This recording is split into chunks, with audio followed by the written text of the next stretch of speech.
go ahead. I've been telling everybody this is like my favorite picture of the year, for real. Like, I really love this picture.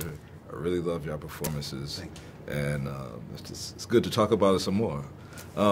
Since we last talked to Toronto, there's been a lot of talk about prison reform and justice, and I feel like this story with Fonnie is a little bit to do with impartial judgments and whatever. So how do you think this movie speaks to that story a little, in a sense?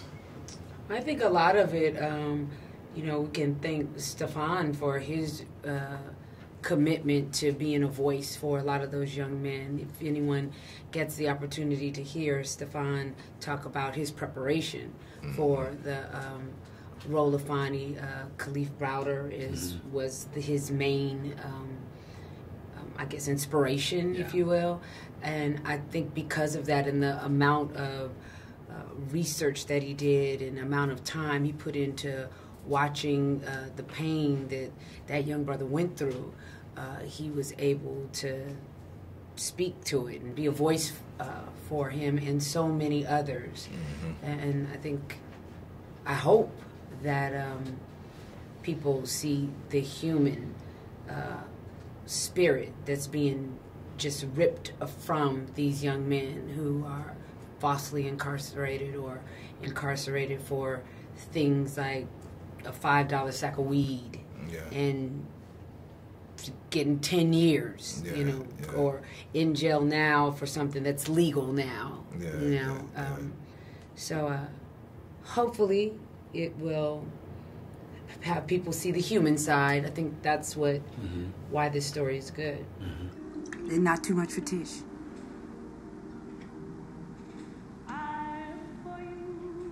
All right. What's going on?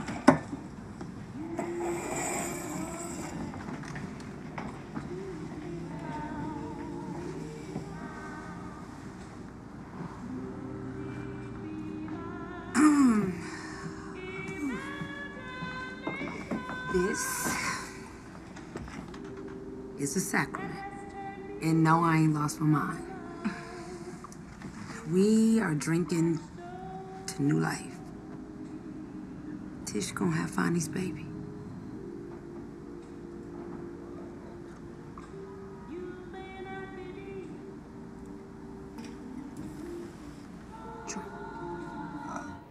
And there's so much from the story that we talked before that I want to see more from your interaction, like that family interaction that starts the film, that support, that announcement. It just seems so much like like such a rich story that it could have a whole nother break-off story from. There was a little bit more, but I have to make editing decisions. There was a bit more, but also I think that even what didn't make it sort of made it into the film when the feeling of the film, of the scenes that they have there. Yeah, you feel it. Like, I feel like it's more there. I think so. I think so. So I think, Yeah.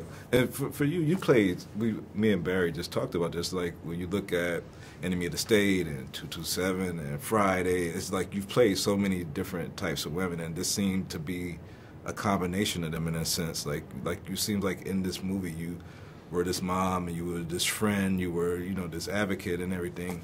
Do you ever think about that? I kind of feel like, just as an actor, part of what we do when we're bringing a character to life is you're finding a bit of you in that character, no matter what it is. Now, I know that, someone, you may be playing a dark or evil character, you still are supposed to find a bit of you to root that character in truth, so that the audience can really believe, like, oh my God, I hate her, or oh my God, I love her, or oh my God, I don't know how to feel about her, she seems tricky. Whatever that is, you've got to find that bit of Regina, that bit of Colman in that character. So I think when you say this Sharon feels like an amalgamation of all the roles I've played, the common denominator is that Regina played. Definitely, and I want to see a lot more of those projects with you and with Colman. So thank you, thanks again. Good luck to you guys, and happy holidays. Thank you. Happy holidays. Thank you.